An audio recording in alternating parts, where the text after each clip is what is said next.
I want you to picture human history for a second, but like completely discard the traditional textbook model. Right, the standard timeline. Yeah, exactly. You know the one. That straight sort of upward sloping line of progress where humanity just marches neatly from discovering fire to the steam engine, straight through to the smartphone in your pocket. The illusion of total control. Yes.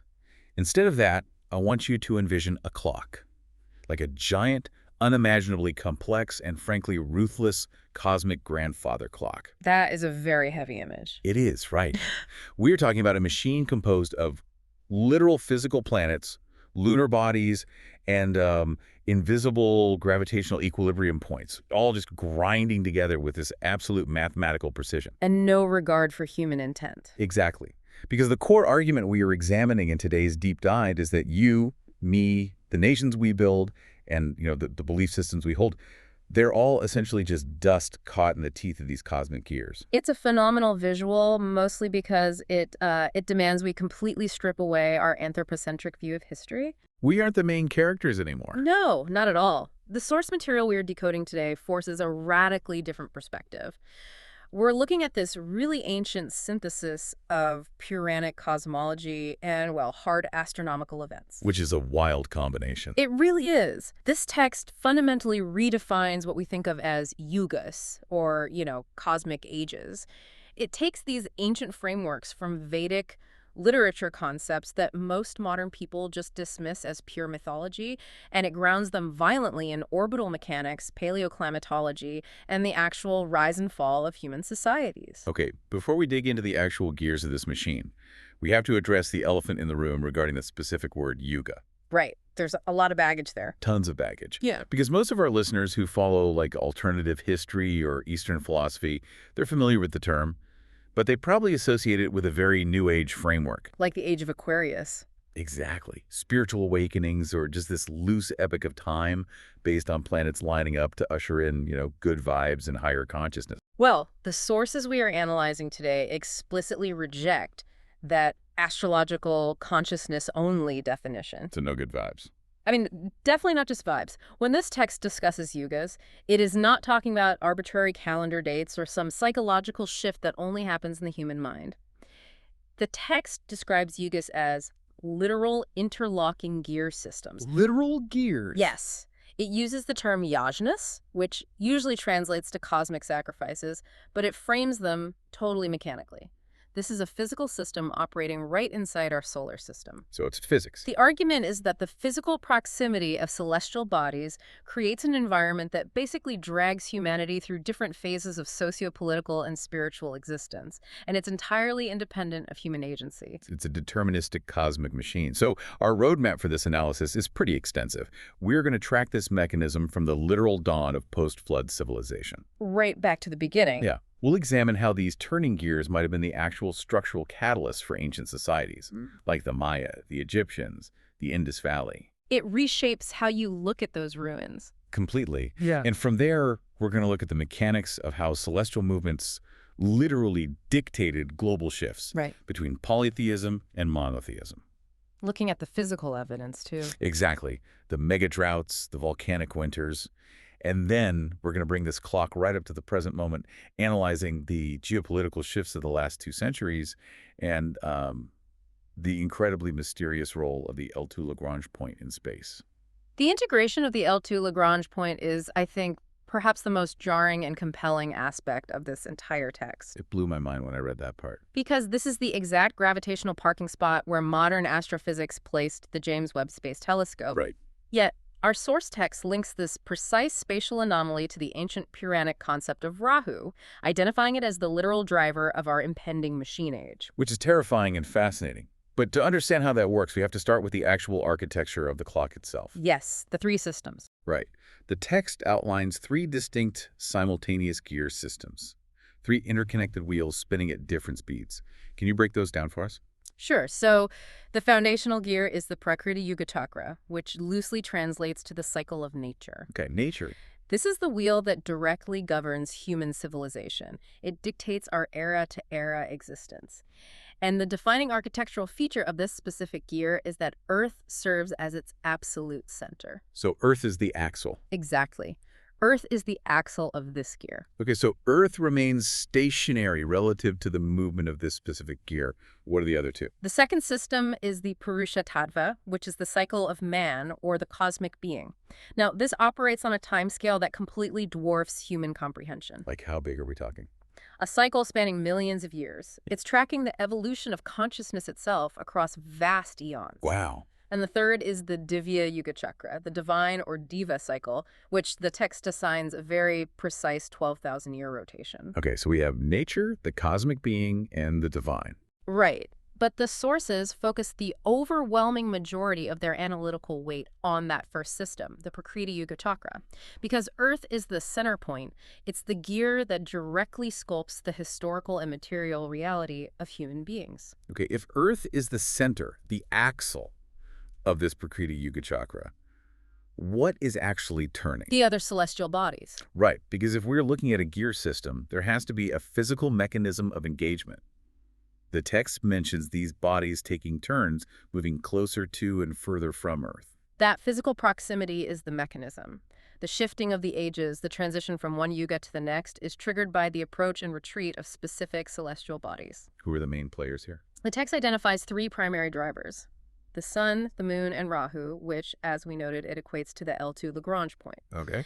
These three bodies essentially take turns moving into a dominant position relative to Earth.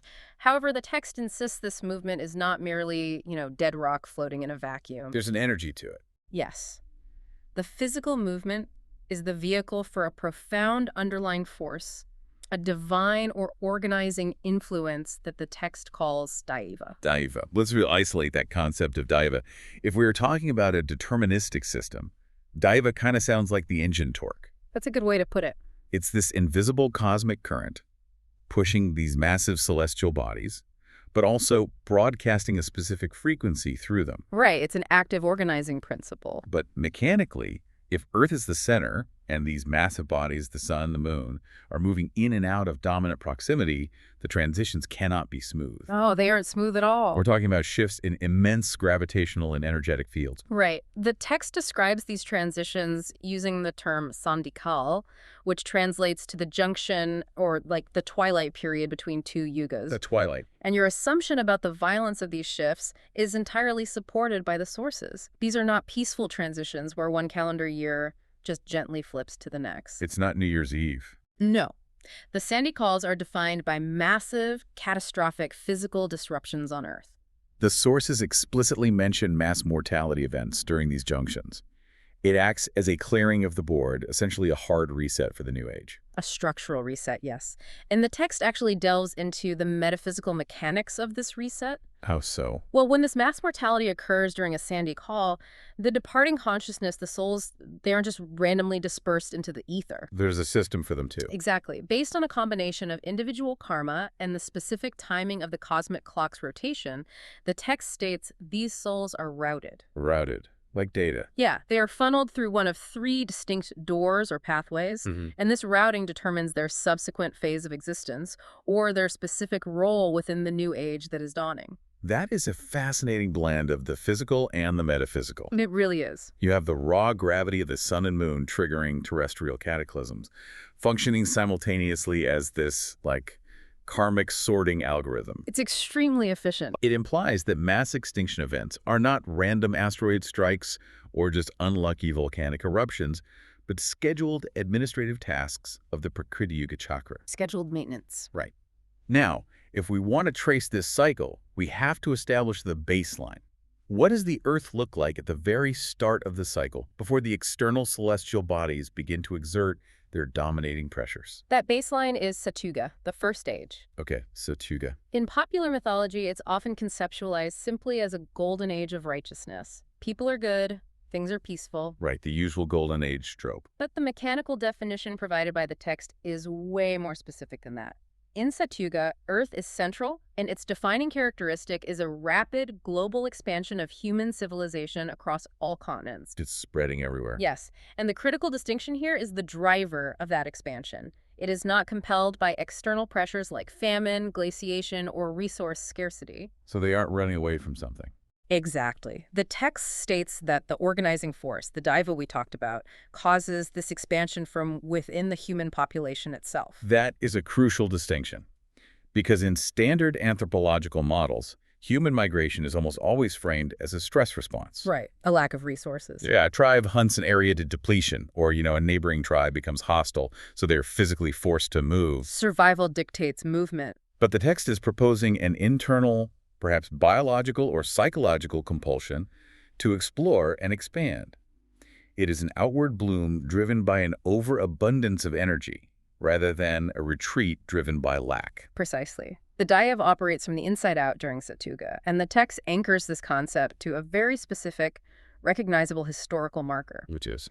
It explicitly states that Satyuga represents the very first human civilization immediately following the Great Flood of Noah. Oh, wow. Which is a massive synthesis of traditions right It there. merges them completely. The text takes a core Vedic cosmological concept, Satyuga, and maps it directly onto the foundational survival narrative of the Abrahamic traditions. Right.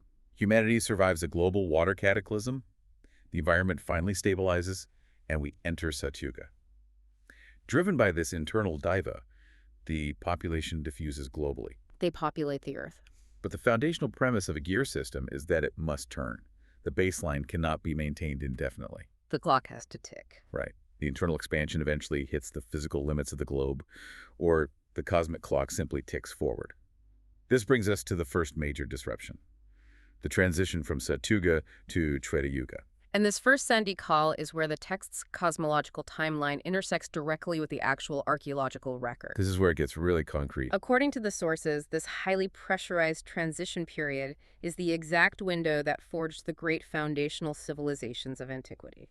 We're talking about the structural emergence of the Maya, the Indus Valley Civilization, the ancient Chinese dynasties, and the Egyptian Old Kingdom. The heavy hitters of ancient history. Yeah, and standard history suggests these complex monument-building societies just sort of evolved gradually from localized agricultural settlements. But the text argues direct causality. These immense civilizations were not just random, parallel occurrences of human ingenuity popping up at the same time. They were forced. Exactly. They were the direct result of the gears shifting. The internal fluid expansion of the post-flood Satyuga was ending. The cosmic environment was fundamentally altering. The pressure was building. The immense pressure of this sandy call, this cosmic twilight, forced human society to crystallize. It forced the fluid, expansive populations to harden into highly complex, structurally rigid, and very defensive state apparatuses. I find that architectural metaphor so compelling. The pyramids and all that? Yeah, the step pyramids of Mesoamerica, the ziggurats of Mesopotamia, the incredibly precise grid cities of the Indus Valley. The text is fundamentally reframing them. They aren't just tombs. Right. They are not merely monuments to human ego or localized religion.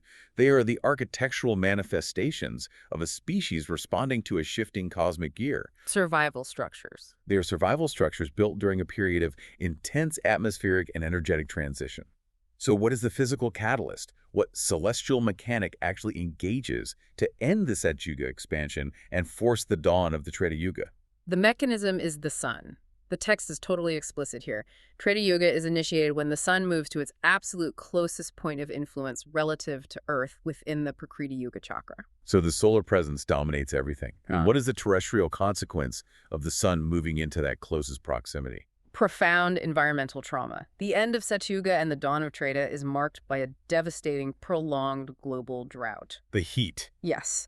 The internal expansion of the previous age is essentially scorched by the external heat of the new age. This is where the text's alignment with hard science becomes really impossible to ignore, because the source explicitly points to the 4.2 kilo-year event. Which is a huge deal in paleoclimatology. Exactly.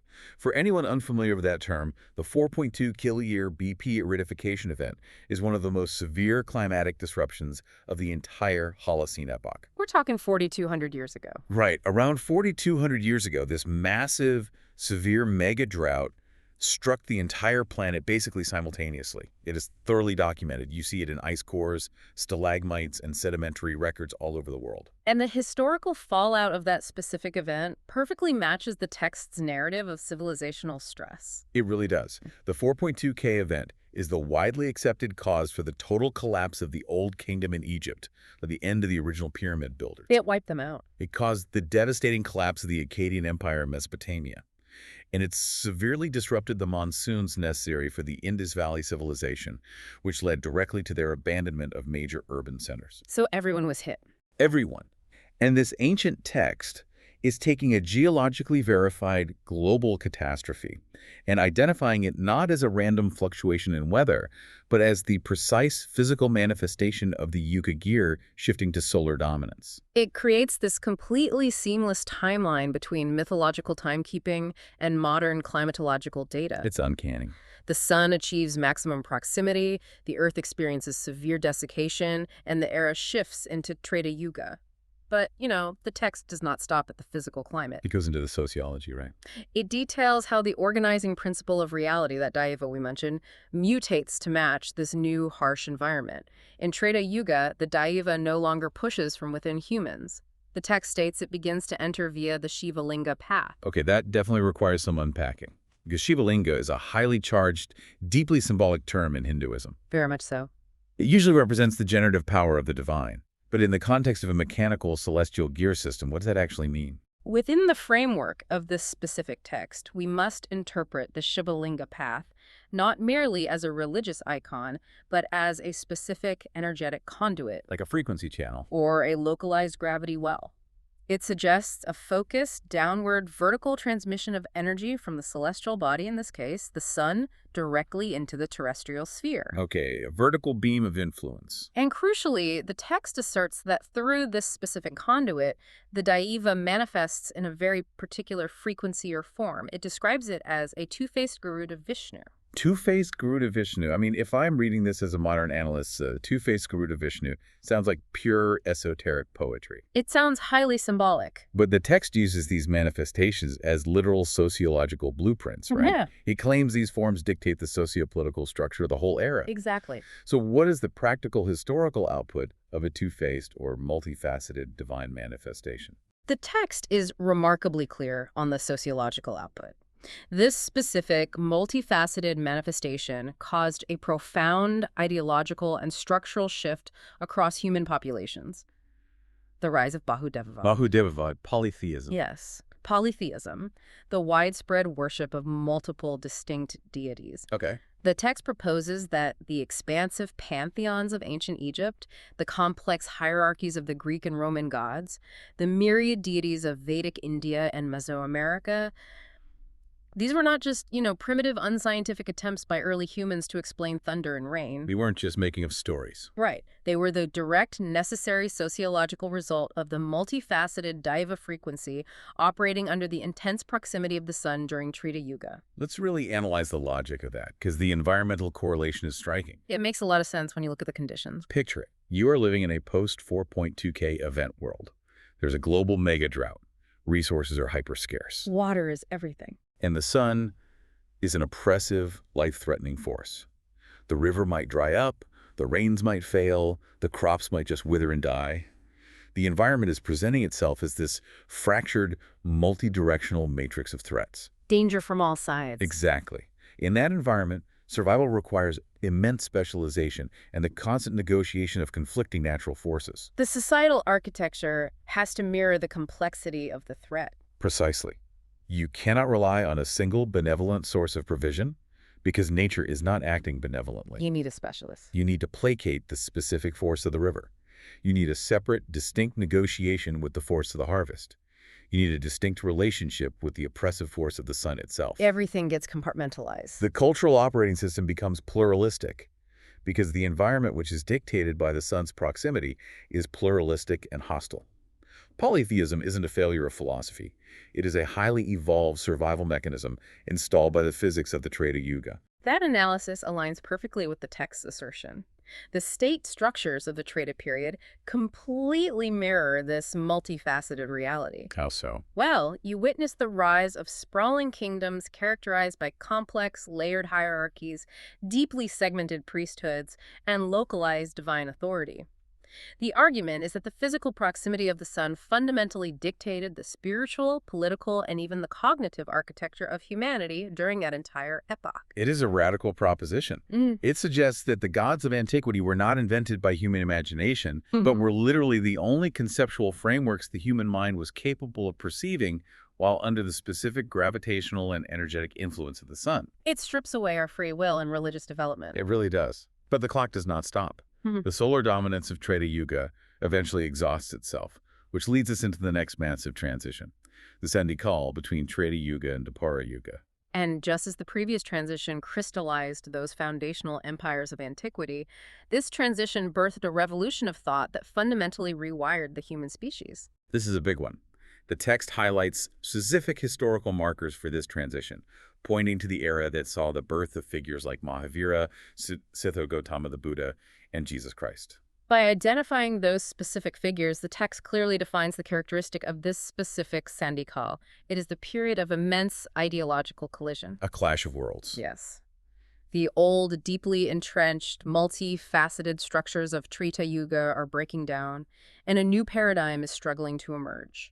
The defining feature of this transition is the rise of Ikeshwarvad. Monotheism. Monotheism. The shift from the complex negotiation of many gods to the absolute submission to one singular god. Or a single path. Right. In the context of the Dharmic traditions emerging at this time, like Buddhism and Jainism, it's the shift toward a singular, unified path of enlightenment that largely bypasses or subordinates that whole chaotic pantheon of deities. Exactly. But the text does not romanticize this shift at all. It explicitly notes the immense ideological conflicts, the societal upheavals, and the brutal struggles that accompanied the transition to Ikeshwarvad. It was a violent shift. Very. The multifaceted worldview of the Sun era was actively, physically fighting the emergence of the singular worldview of the new era. Which begs the mechanical question again. What celestial body engages to force this massive ideological bottleneck?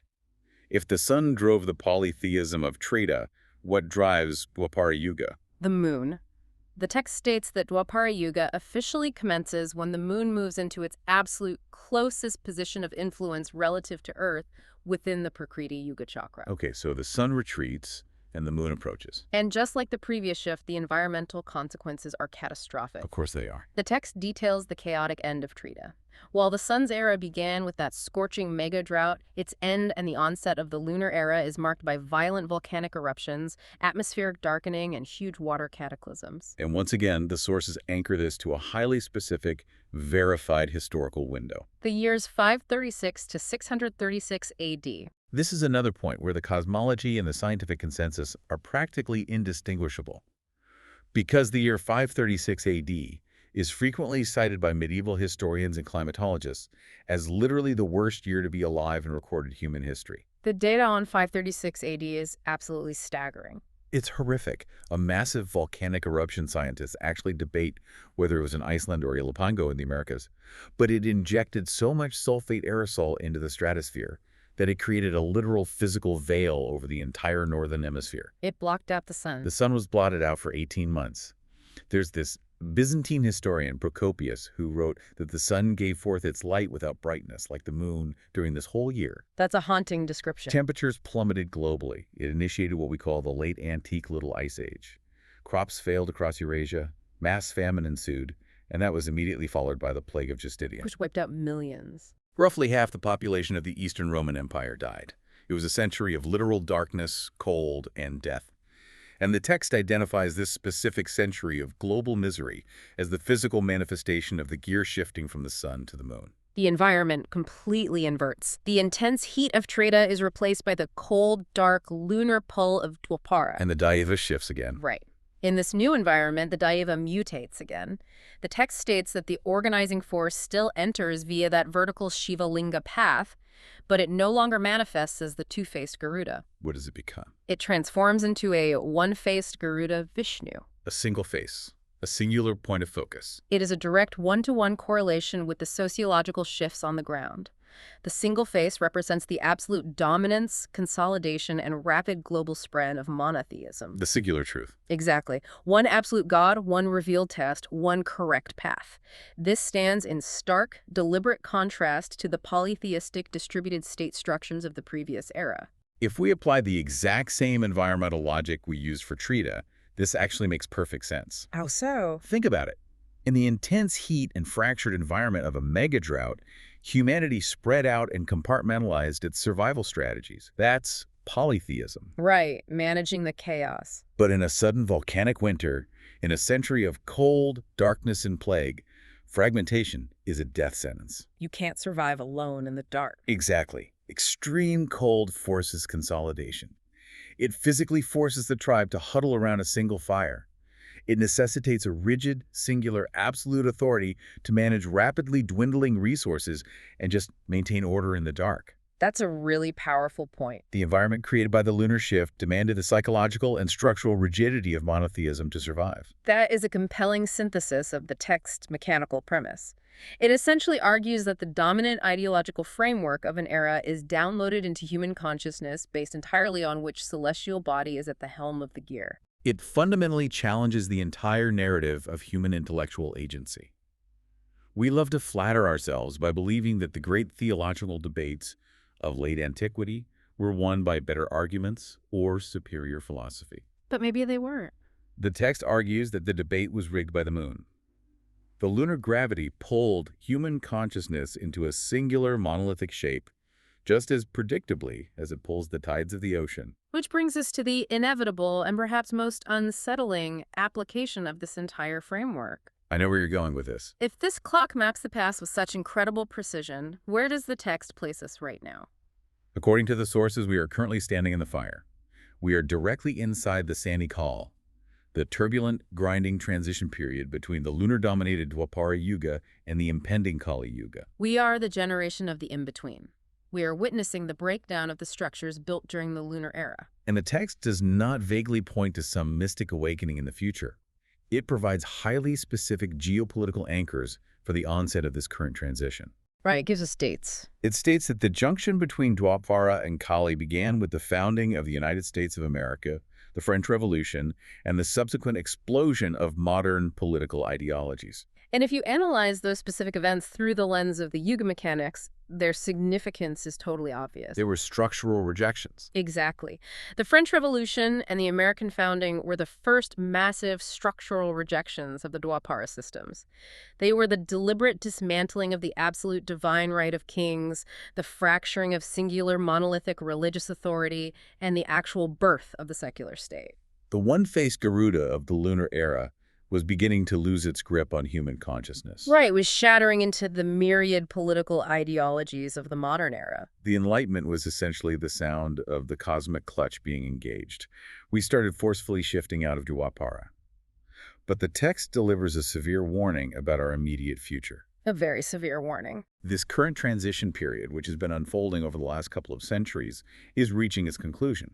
And if we look at the historical precedents, the 4.2K megadrought, the 536 AD volcanic winter, these sandy calls do not end with a peaceful transition of power. No, they end in catastrophe. The text is unambiguous regarding the physical markers of this specific junction's conclusion. It states that the transition into Kaliyuga will be finalized amidst massive earthquakes and severe water-related disasters on a global scale. And, crucially, it ties the timing of this collapse to a measurable celestial mechanic. Back to the orbital mechanics. Right. During Dwapara, the moon was at its closest point of influence. Therefore, to end the Yuga, the moon must be retreating. Which is an observable scientific fact today. Due to the transfer of angular momentum via tidal friction, the moon is currently drifting away from the Earth at a rate of approximately 3.8 centimeters per year. We know this with absolute certainty. We literally bounce lasers off retroreflectors left on the lunar surface by the Apollo missions. It's indisputable. The ancient text aligns flawlessly with modern astrophysics on this exact point. The moon is receding. But the text adds a terrifying predictive element to this fact. It states that this specific phase of history and all the protective structures of Dwapara Yuga will officially terminate when that lunar movement stops. Wait, stops. Yes. when the moon reaches a specific maximum distance of influence within the gear system and becomes stationary relative to that outward drift. When the moon hits the end of its cosmic tether and just pauses, what happens to the Daiva? What happens to the organizing frequency that has been broadcasting through the moon, the frequency that essentially built the monolithic institutions of the last 2 millennia? The text states that when the moon pauses, the Daiva influence transmitting through it will also pause. It just cuts out. Yes. There will be a definitive period, a gap of years, where the divine connection, the organizing cosmic signal, is effectively disconnected. A structural dead zone. If the organizing signal drops, what is the sociological fallout of that? Absolute institutional entropy. The text explicitly states that during this pause, the fundamental pillars of modern society will weaken and scatter. Which pillars exactly? It specifically enumerates armies, sovereign nations, religious sects, and even the core family unit. Wow. Without the unifying, consolidating force of the Dwapara Daiva, the energetic glue holding human institutions together simply dissolves. We are talking about the complete collapse of binding energy. Without the signal, an army loses its cohesion. It just becomes a localized group of armed individuals. Right, mercenaries. A nation-state loses its conceptual legitimacy. It's just arbitrary lines on a map that people stop believing in. A religion loses its internal authority. The family unit fractures. It's total atomization. It is a bleak prognosis. Yeah. But if you step back and observe the current macro trends, the extreme political polarization, the total erosion of trust in legacy institutions, the fracturing of shared reality, the atomization of the individual, it feels less like an ancient prophecy and more like a live diagnostic report of the present day. The symptoms described by the text are highly visible everywhere you look. Society is exhibiting the exact behaviors of a system in free fall, unmoored from its previous gravitational anchor, just awaiting the engagement of the next year. Which brings us to the abyss. If the moon stops, if the signal drops, and our institutions basically turn to dust, what catches us?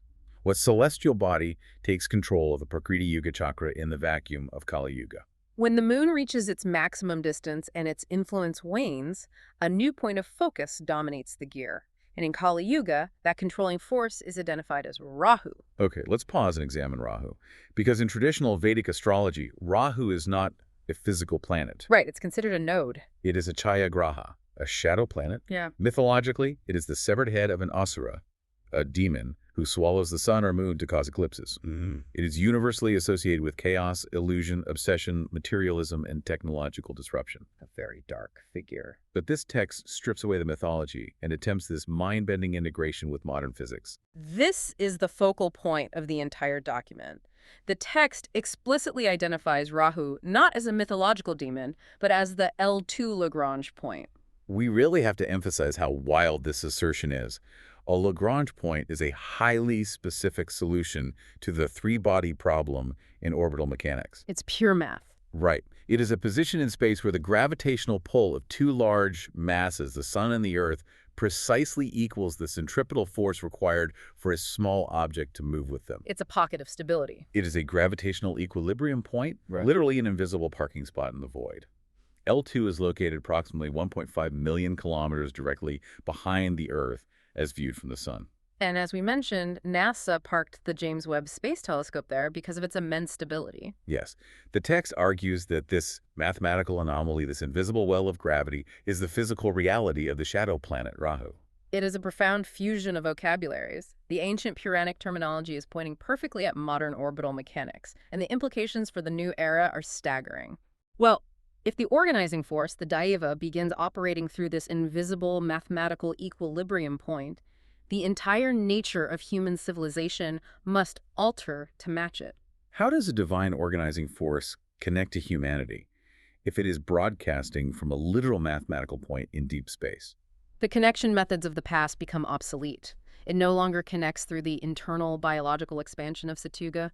It does not connect through the fractured environmental threats of Treta, nor the monolithic singular focus of Dwapara. This was left. The text asserts that in Kali Yuga, Daiva connects to civilization strictly and exclusively through yantras. Yantras, machines, instruments, technology. Yes. The text defines Kali Yuga fundamentally as the machine age.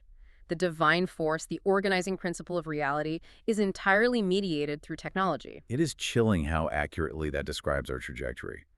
We are rapidly moving toward an era where our primary interface with reality is synthetic. It already is for many. We interface with each other through algorithms and screens. We manage our infrastructure through artificial intelligence. You're literally building the yantras that will define the parameters of Kaliyuga right now. We're constructing our own interface. The text implies that artificial intelligence isn't just a clever human invention. It is the inevitable spiritual interface dictated by the L2 Lagrange point taking control of the cycle. And the transition into this completely mediated era is described as physically harrowing. The text lists the physical markers of Rahu's onset, moving beyond the earthquakes and water disasters, to include widespread, novel diseases, tsunamis, and severe droughts returning to the system. So it's a gauntlet. And the text's determinism extends way beyond weather and technology, doesn't it? It asserts that the influence of Rahu dictates profound shifts in the human body and societal organization itself. It does. Now, we must approach this next section carefully, maintaining absolute neutrality, to simply report what the source material claims about the deterministic nature of this era. Agreed. The text operates from a very rigid, deterministic worldview where every shift is a mechanical output. It states that Kali Yuga society will experience a gradual rise in the dominance of what the translation refers to as deformed bodies. And just to be absolutely clear on what the text means by that specific translation, it explicitly and factually includes the emergence of LGBTQ+ identities and the fracturing of traditional gender binaries within this specific categorization of bodily and societal shifts occurring during Kali Yuga. It is vital to note that the text categorizes this emergence not as a modern political or social movement, but as a predestined biological and societal manifestation of Rahu's influence and the shifting cosmic gears. It's structural. Yes, it views the dismantling of previous physical and social binaries as a necessary mechanical output of the L2 point-taking dominance. The text attempts to map every single shift in modern human identity directly to this celestial clockwork. It is a radically deterministic perspective. It argues that even our most intimate understandings of self and identity are downstream from the gravitational mechanics of L2. Nothing escapes the gears. But the machine age isn't described as purely atheistic or soulless, is it? The text describes a shift in spirituality as well. That is a critical nuance to understand. Kali Yuga is not devoid of spirituality. The spirituality simply mutates to match the yantra environment. How does it mutate? The text notes a massive expansion of localized spirituality, specifically connected to divine or ancestral souls, what we might frame as a return to spirit guides, ancestor veneration, or highly individualized metaphysical practices. So it is the complete fragmentation of the Dwapara model. People aren't congregating in massive cathedrals to receive instruction from a centralized authority on a singular god. No, the monolithic structure is gone. It becomes a decentralized, fragmented, user-specific spiritual landscape, like spiritual algorithm. Exactly, and the most striking detail the text provides regarding this new spirituality. It states that deities in Kali Yuga are worshipped and accessed via machines and geometric instruments. Literally through the yantras. Yes. It specifically names the Sri Yantra, which is a complex sacred geometry as an example of this interface. So divinity is no longer found in the sky or in the temple, but in the geometry, in the code, in the circuitry. The machine becomes the temple. When you observe the reverence some technologists hold for artificial general intelligence today, describing it in explicitly godlike terms, or the way people treat their smartphones as literal extensions of their consciousness. The text's prophecy of a machine-mediated spirituality seems less like mythology and more like inevitable sociology. It maps perfectly onto our current reality. But this brings up the existential dread of this entire framework.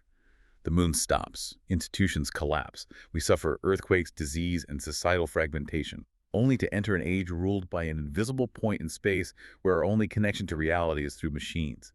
Is this at the end of the line? Is Kali Yuga merely a terminal decline into destruction? This is where we must distinguish between Western linear apocalypticism and Eastern cyclical cosmology. Right, it's a circle, not a line. It is a gear system. By definition, gears turn in full circles.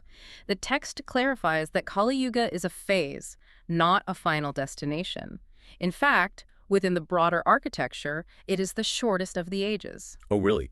It's the shortest? Yes, it is an intense, rapid burning of the remaining karmic fuel. And after Kali Yuga concludes its rotation, the entire system restarts. The clock resets. The Prakriti Yuga chakra completes its rotation and returns to Satyuga. Yes. The text states that the old world is wiped clean and civilization restarts from a very small number of surviving families, beginning the massive rotation once again. A restart from a few surviving families.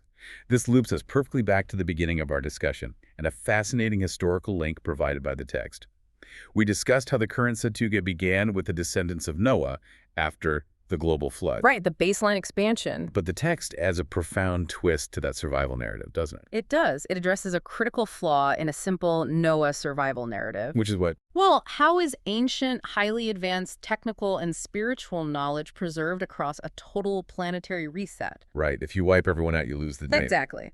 During the cataclysm that wipes the board clean, the text claims it wasn't just Noah's biological family that survived. The sources pull a highly specific account from the Bhavisha Purana, one of the major ancient texts. It claims that alongside Noah, 88,000 rishis, ancient sages, seers, or perhaps scientists in our modern vocabulary from the Naimisharanya forest also survived the flood. 88,000 custodians of knowledge. It's a massive backup drive. It is, and their current location is what integrates this concept into the ongoing functioning of the cycle. The text states that these 88,000 rishis did not repopulate the Earth in the standard biological sense. Where'd they go? They transitioned into an invisible world, an unseen dimension geographically anchored in the Himalayas. An invisible, high-altitude sanctuary of ancient scientists operating parallel to our reality. How do they function within the gear system? Are they just passive observers? No, they are the fail-safe mechanism of the cosmic clock. The fail-safe. The text explains that their purpose is entirely functional. Whenever Dharma, the fundamental cosmic order, righteousness, and the necessary balance of the system severely degrades on Earth, these invisible rishis step in. They intervene. They subtly guide society back toward essential knowledge. They inject wisdom, discoveries, or spiritual corrections into the world to prevent a total, unrecoverable collapse before the gears are mathematically scheduled to turn. So if the gears start to jam, or if the friction becomes too destructive, the invisible rishis apply the oil. That's a great analogy. It's an elegant solution to the problem of lost knowledge and sudden leaps in human progress. Now, as we zoom out to view the entire scope of this deep dive, the text reveals one final structural secret about the source material itself. This is where it gets really meta. We've been analyzing these Puranic texts to extract this knowledge. But the document claims that this entire cosmic gear system isn't merely described within the Puranas. It actually forms the hidden architectural blueprint of the 18 Puranas themselves. This is where the text proves its own internal consistency. It demonstrates that the 18 major Puranas are literally structured to mirror the exact chronological sequence of the Yugas. It's an architectural code hiding in plain sight. Let's break that mapping down. How does a massive body of ancient literature physically structure itself to match orbital mechanics? It follows the rotation of the Prakriti Yuga chakra. The opening sections of the Puranas invariably deal with Satyuga. They focus on the creation of the world, the immediate post-flood stabilization, and the dawn of early, expansive civilization. The era of internal expansion. That matches perfectly. Precisely. Then, the texts transition into exhaustively detailing Treta Yuga, and how do the Puranas represent this era? How do they do it? Through massive, incredibly complex genealogies. Specifically, they detail the lineages of the Sun Dynasty kings, the Suryavamshi, along with their associated sages and political structures. Which perfectly validates the mechanics we discussed. Right. Treta Yuga is the age driven by the sun moving to its closest point of influence. Therefore, the textual representation of that era is the meticulous, sprawling history of the Sun dynasties. The structure of the text matches the celestial mechanic governing the era. The symmetry is exact. Moving forward, the text then transitioned to detailing Dwapara Yuga, and predictably, the narrative shifts entirely to the vast genealogies and epic histories of the Moon Dynasty kings, the Chandravamshi. Because Dwapara is the era ruled by the moon taking dominance. The moon controls the gravity, so the Moon dynasties control the narrative focus of the text. It's brilliant literary engineering. And what about the final age? How did the Puranas structure Kaliyuga? In the overarching architecture of the 18 Puranas, Kaliyuga receives only a fraction of the attention. Yeah, it is given a very brief, often bleak description compared to the sprawling, heroic epics of the Sun and Moon dynasties. Because geometrically, it is the shortest age. The machine age is a rapid, intense burning of the remaining fuel. The text doesn't dwell on it because it is merely the chaotic prelude to the reset. Correct. And to encapsulate this massive, complex text and the terrifying scale of the gears, ancient gurus synthesized all of this data into one master metaphor. I love this part. To describe the health, vitality, and momentum of the cycle, they utilize the concept of Purusha, the cosmic man, the anthropomorphic personification of the universe itself. The cosmic body language of reality. Walk us through the metaphor. In Satyuga, the golden age of creation and robust internal expansion, Purusha stands tall. He is fully upright, active, perfectly balanced, and vital. Ready for anything. Exactly. In Yuga, the hot, complex age of the sun and sprawling polytheism, Purusha walks. The energy is in motion, expending itself, seeking equilibrium in a very hostile environment. The posture is shifting. The momentum is carrying him forward, but perhaps a bit off balance compared to standing. Yes. Then, in Yuga, the cold lunar age of monotheism and rigid, consolidated structures, Purusha sits down. He sits. The forward momentum ceases, the energy coalesces, heaviness sets in, and the posture becomes fixed.